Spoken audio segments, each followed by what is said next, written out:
RougeRadio.com. Jenn wrapping up the final week of CFL action with former CFL player Robert Drummond. Can you believe it's the final week, Robert? I know, it's time flies. You're having fun, huh? 19 weeks gone, 18 games played. We finally, after the very last game of the season, finally know how everything's shaking out, which you couldn't have set that better if you tried, if you're the CFL. Like, the whole season comes down to, both divisions come down to the last game of the season. That's football, and that's what makes football exciting, and that's what makes football interesting. The other sports, I love hockey, I love baseball, I love basketball, but it's like they got to realize they play way too many games. This is exciting for football, and it's fun to watch. It definitely is, and we had a bunch of fun games. None of the games, well, the last game was only, I guess, fun if you're a Lions fan, but other than that, all the games were generally entertaining this week. We'll start off Thursday night, a rare Thursday night game in the CFL. We have Hamilton at Toronto. The game meant absolutely nothing for Hamilton. They were going to finish third in the East no matter what happened. Didn't really mean anything for the Argos either. They've been out of the playoffs for weeks. But there's pride on the line. So the fact that the Argos came out and won 33-16 doesn't do anything in the standings, gives them an extra win. Means that they don't get the first overall pick. But it's a measure of pride, I think, for the team. I think they're playing for the reputation and to try and get people excited about the 2012 season. That's true. I mean, Hamilton Argos it's a war. I haven't been an Argonaut myself. When we played the Hamilton Tiger Cats, it's at that point it's not about game anymore. It's about the city. It's about the rivalry. It's about the camaraderie of just basically going out there and just beating the Hamilton Tiger Cats because we didn't like them. So there's definitely motivation for the Argos. Of course, Stephen Gell's not playing for the Argos because he was out courtesy of that Sears hit. Then again, Sears didn't play for the Bombers because he was serving his one-game suspension. So yes. But it gave give Dalton Bell a chance at least to prove himself, and it helped settle some decisions for the Argos. Pride on the line. But Hamilton has played absolutely awful the last 2 weeks. Should Hamilton fans be worried going into this Eastern semifinal? I'd be a little worried if I were Hamilton fans. I'd be worried if I were the Hamilton coaches. You don't really want to go into the playoffs on the legs that they basically have these last couple of weeks. It's just you want to roll into the playoffs playing pretty good football, because it'll carry over. And right now, I'd be worried for them. I'd be very worried. Yeah, hopefully. The platooning of the quarterbacks seemed to work for a while, and now it seems to not be working. So it's never been a great strategy in the CFL. It's always been one of those ones that it can work, but it can also backfire horribly. So we'll have to see how that shakes out. Hamilton will be going into Montreal. Always hard to win in Montreal in the playoffs. When Anthony Calvillo is the quarterback, it's going to be tough regardless. He's just a long tenure as quarterback, and he's just a winner. He's been here before. He understands the game. He understands the playoffs. He understands what it takes to get to that next level to win that Grey Cup, and it's always tough. So Hamilton has their handful right now. They do. Although I don't think it would have been much easier going into Winnipeg. So, Hamilton was up against a tough battle in the Eastern semifinal, no matter who they picked. It's interesting, though, that the 3 Eastern Division teams going into the playoffs, 3 who have made the playoffs, Hamilton, Winnipeg, Montreal, have gone a combined 0-6 the past 2 weeks. That's not what you want to be doing going into the playoffs. No, it's not. As I said before, all 3 teams, from the East, should better do some soul searching right now because having a losing streak going into the playoffs is not a good thing. It's not a good sign at all.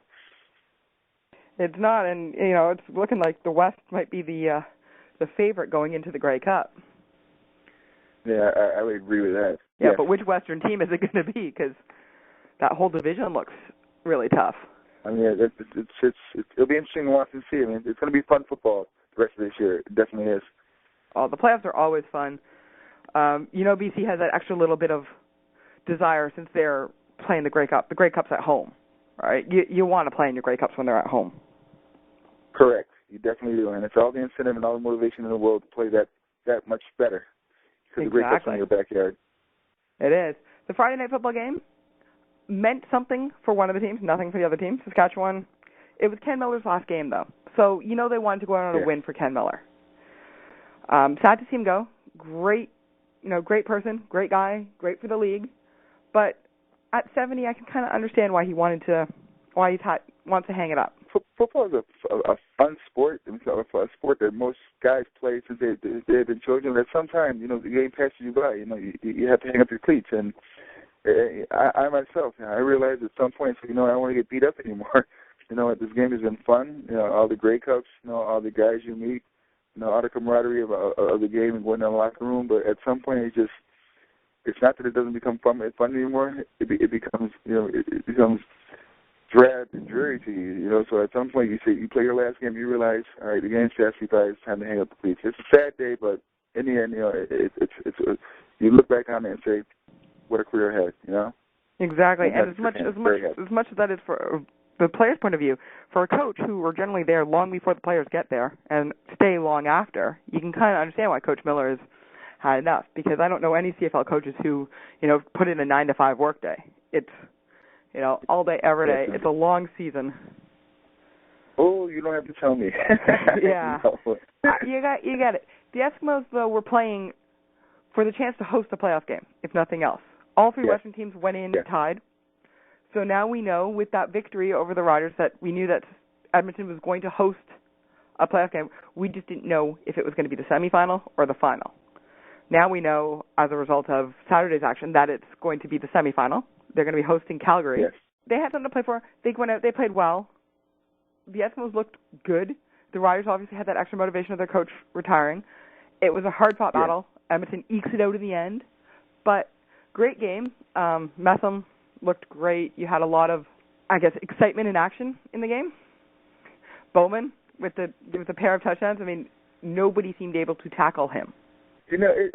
Football's an interesting sport. It's just, especially I played in Western finals and semifinals. I played in Eastern finals and semifinals. And at this time of the season, you should be peaking. And the West teams right now, they look very, very good. Edmonton and Calgary is going to be a war. Again, Edmonton and Calgary is just like a battle, just like Hamilton and Toronto. They don't like each other. And it goes deeper than just the football teams. The cities have their rivalry, that magic aura of just not liking each other. So a win against Edmonton or a win against Calgary for the other team is a big win. It's more than just football. It's that team has the bragging rights for the rest of the year, and that's huge in football. I felt that same vibe when I was in Toronto as far as beating Hamilton. We didn't win any game all year long. As long as we beat Hamilton, it was considered a winning season, and it was funny to watch. So that's going to be a very, very, very good game. It will be. The teams hate each other, and the rivalry doesn't even just stay with football. It goes to hockey. They are not friendly. Jerome Messam becomes the third Canadian to have over 1,000 yards rushing on the year. It's the third since 1965, so it's not exactly an easy feat. No, it is not. And in a passing league, it's not an easy feat at all. No, it's not. And, there were quite a lot of fouls, but I'm glad to see that he got that milestone. It's also nice to see Bowman, who managed to make the 1,000 yards receiving on the season. It's always good to see when you have, two players. That's a pretty good balance of a good, well-balanced team if you have both 1,000-yard rushers and 1,000-yard receivers. Correct. It's you have a balanced team and that your plan of attack, especially on offense, is going to be pretty good because you're balanced. So we have the third game. This one meant a lot. Calgary, Winnipeg at Calgary. Snow on the ground on Friday in Calgary, which is a good sign that the CFL playoffs are well on their way to happening when there's snow on the ground. Winnipeg needed to win. If they won, whatever Montreal did, it wasn't going to matter. Right? Mm-hmm. They were going to get first. Calgary needed to win just to have any hope of having a home playoff game. Because the Calgary win and a BC loss meant that Edmonton would host the Western final, Calgary would host the Western semi. So both teams have something to play for, and I think that showed. Yes, it did. Calgary eked it out at the end, but it was a hard-fought game. Both teams clearly wanted it. That's what playoff football is about. It's just that when the game's on the line, or when you're playing for position to put yourself in a position to get to the Grey Cup. And when you're home, it's a lot easier getting to the Grey Cup than when it's on, than when you're on the road. And Calgary understands that. Calgary's always been a tough, hard-nosed football team that goes out there and battles you. And Winnipeg, like these past few years, have been the same way. So great game. I mean, unbelievable game. Good heads up for Calgary, you know. Yeah, the quarterback quote-unquote controversy doesn't seem to be a huge controversy. Henry Burris came in when he was needed, scored. Drew Tate looked really good. John Cornish, on his birthday, scores a touchdown. I mean, what better present on your birthday? You get a win and a touchdown. It's not a controversy, but it's a good controversy to have, put it that way. You know? Yes, there are teams in the league that would love to have two very capable quarterbacks. Oh, you're absolutely correct. I believe their names are Saskatchewan and Toronto right now. just as a thought, I believe those are the two names that would love to have this controversy over not which one we're going to play, but wow, we have two really capable starting quarterbacks. Yeah, you're correct. Kenyon Rambo returns and scores a touchdown. Looks like the Rambo of old, so that's definitely good. But the Bombers didn't look bad. It's just that the Stamps looked better, I think. Better, yeah. That's football. That is football. And, as it turns out, everything worked out fine for the Bombers anyway, because the late game, I'm not sure how many people, who aren't either a Lions or a Alouette fan managed to stay up. It was a late game. It was 10 o'clock Eastern start. There was daylight savings time to kind of keep people, at least get that extra hour of sleep. But it was a late start. And the game was pretty much all BC all the time. Montreal scores the first point. Yes. And I say point because it was a single, and then didn't score again. Doesn't look good going into the playoffs, but then again, Montreal, knowing they have solidified a playoff spot, may not have wanted to show BC, or tip their head, because that possibly could be, a Grey Cup preview. But with some of the teams in the West playing as well as they are, it'd be hard to say that. But BC is after starting the season horribly, has come on like fire midway and the rest of the season. So it's going to be an interesting playoffs to watch this year in the CFL.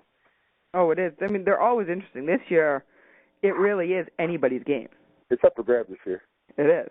I mean, BC scores 43 points, which is amazing. Travis Lulay, with 4 touchdown passes, ties Anthony Calvillo for the number of touchdowns on the year. So they're both sitting atop. So now that makes the most outstanding player award just that much more interesting.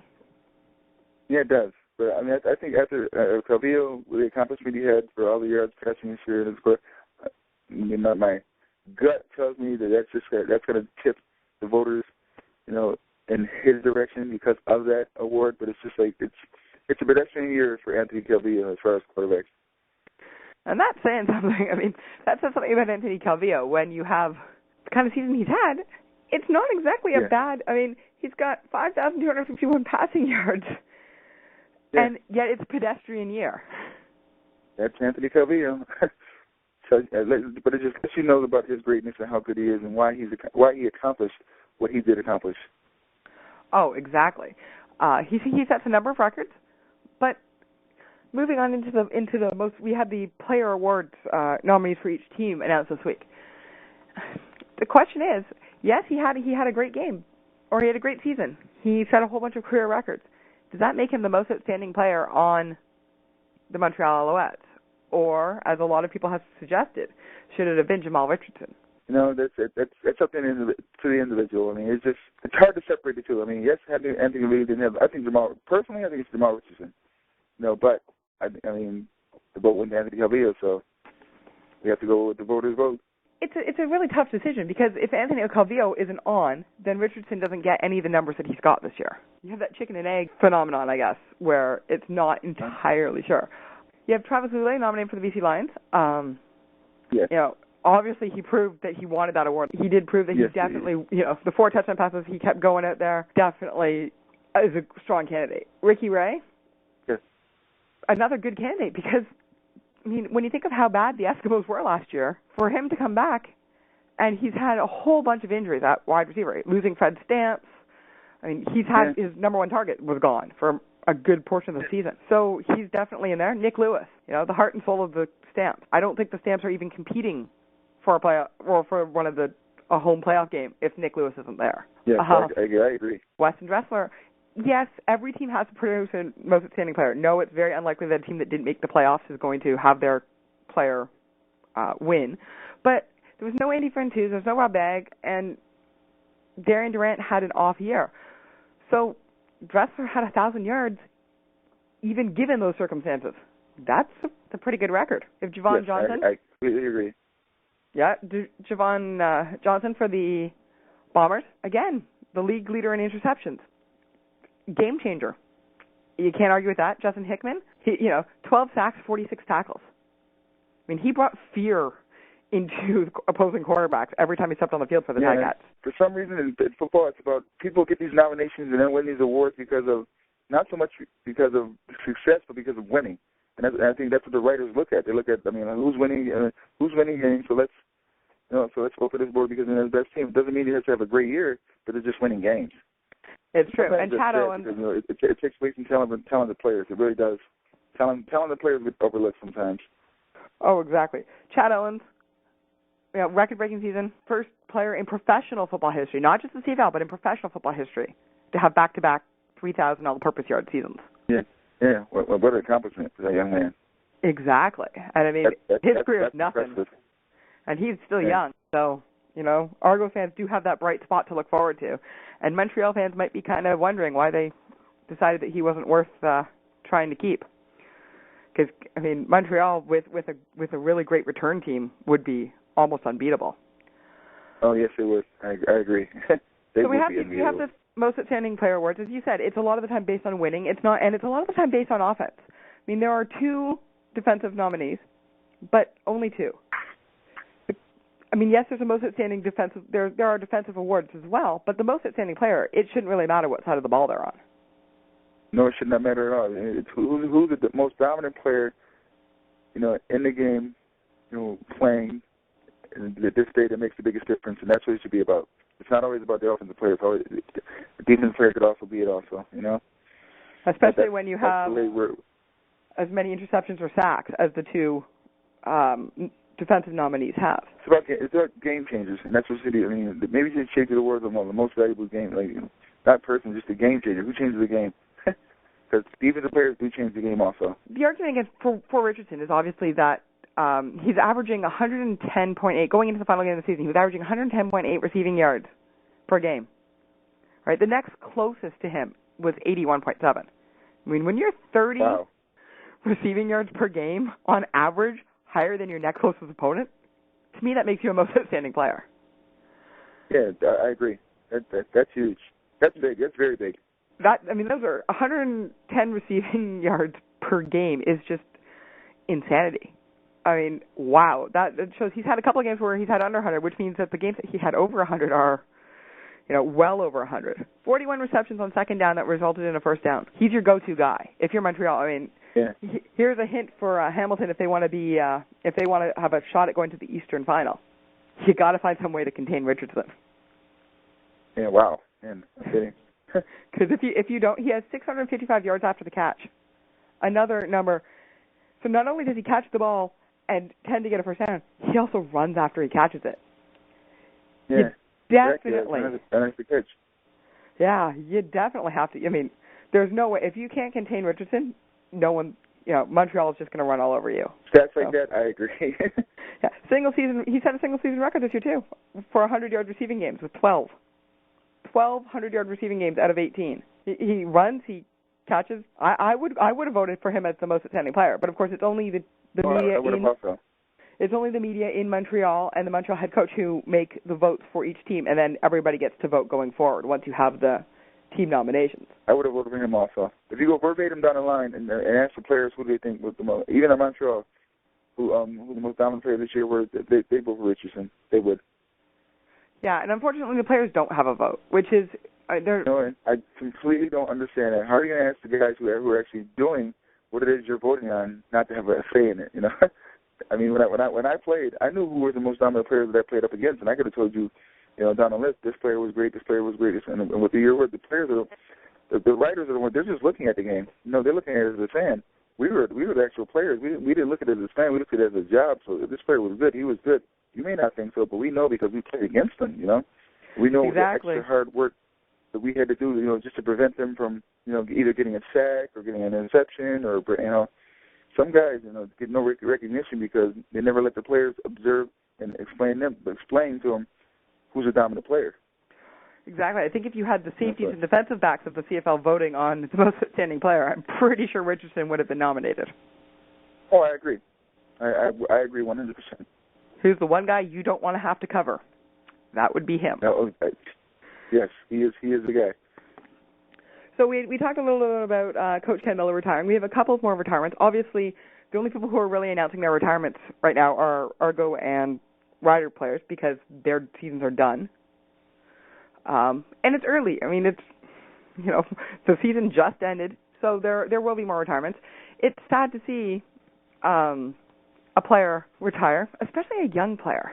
Like, you have players who are, 27, 28, 29, but as you said, when you're getting the beating, Claremont, it's sad to see him retire, but he didn't have the same kind of profile in the Riders' offense this year.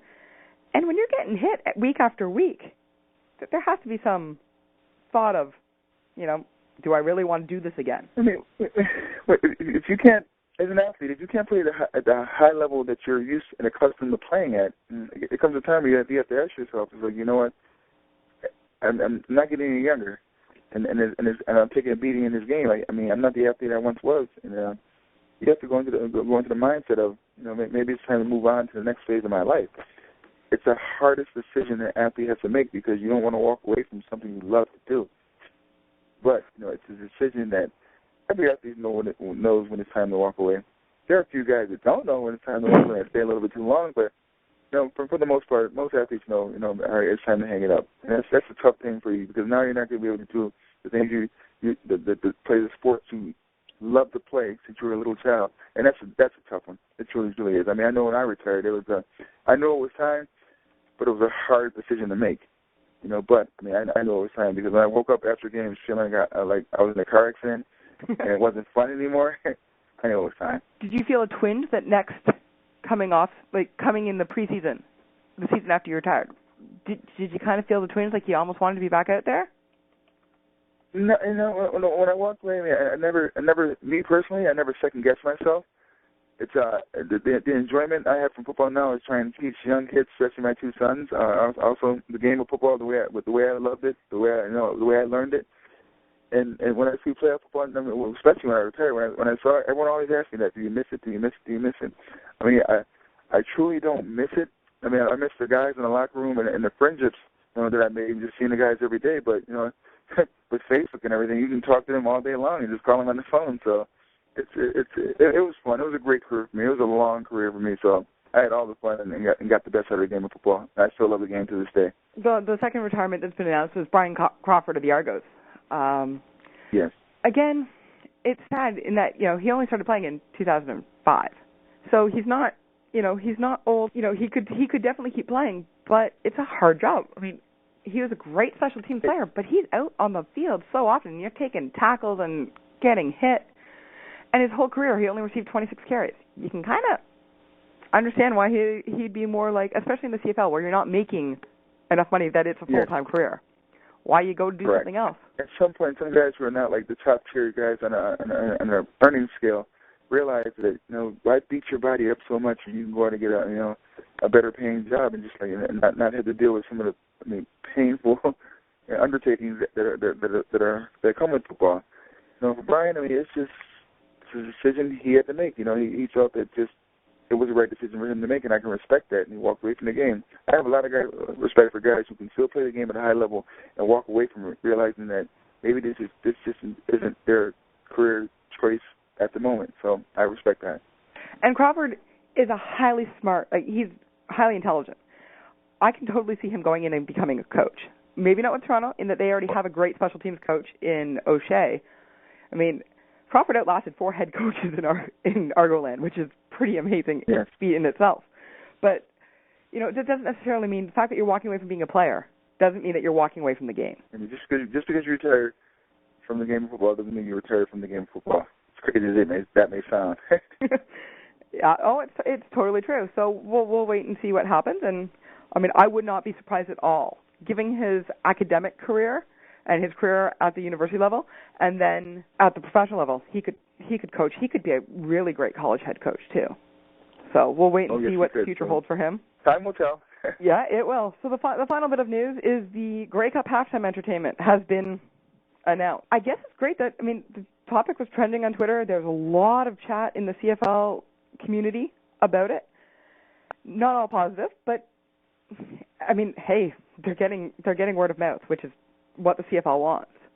So it's going to be Nickelback, and it's one of those bands that either you love or you hate. There's really no middle ground on Nickelback. So interesting that it's going to be their second halftime show in 4 days when they play at the Grey Cup on the Sunday, in that they're playing at the Detroit Lions NFL Thanksgiving halftime on the Thursday. You got to admit they're going to be tired. But Vancouver band, or a Vancouver-based band now, makes sense for the 2011 Grey Cup committee to choose them as their entertainment. That makes sense.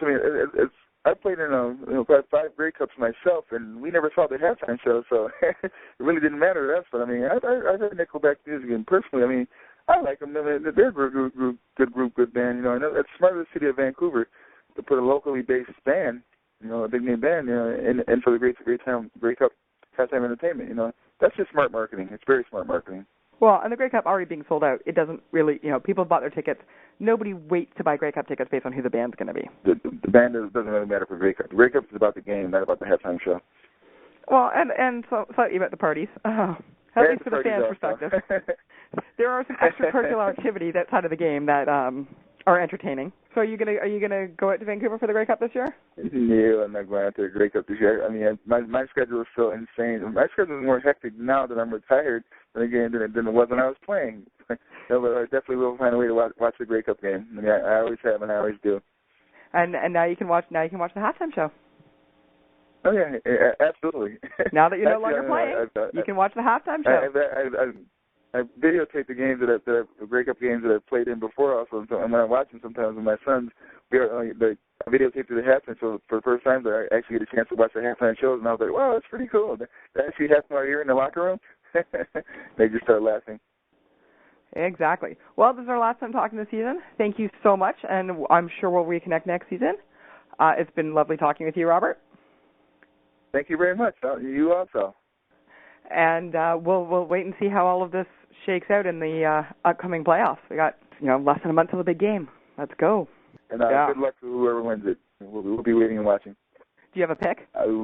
Just to put you on the spot, do you have a pick? I'd say BC right now. The front runner right now is BC. And who are they going to be playing? Montreal. Montreal? I'll go on the record and say BC Winnipeg, just because having two people pick the same team.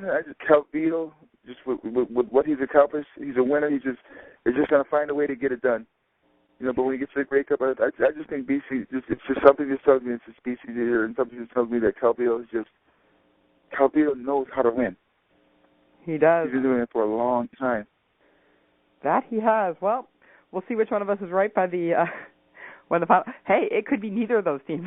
It could be none of those teams in the Grey Cup. Yeah, you're absolutely right. We could have a Hamilton-Calgary Grey Cup for all we know. So we'll wait and find out. Thank you so much. This has been Jenn talking with Robert Drummond for Rouge Radio.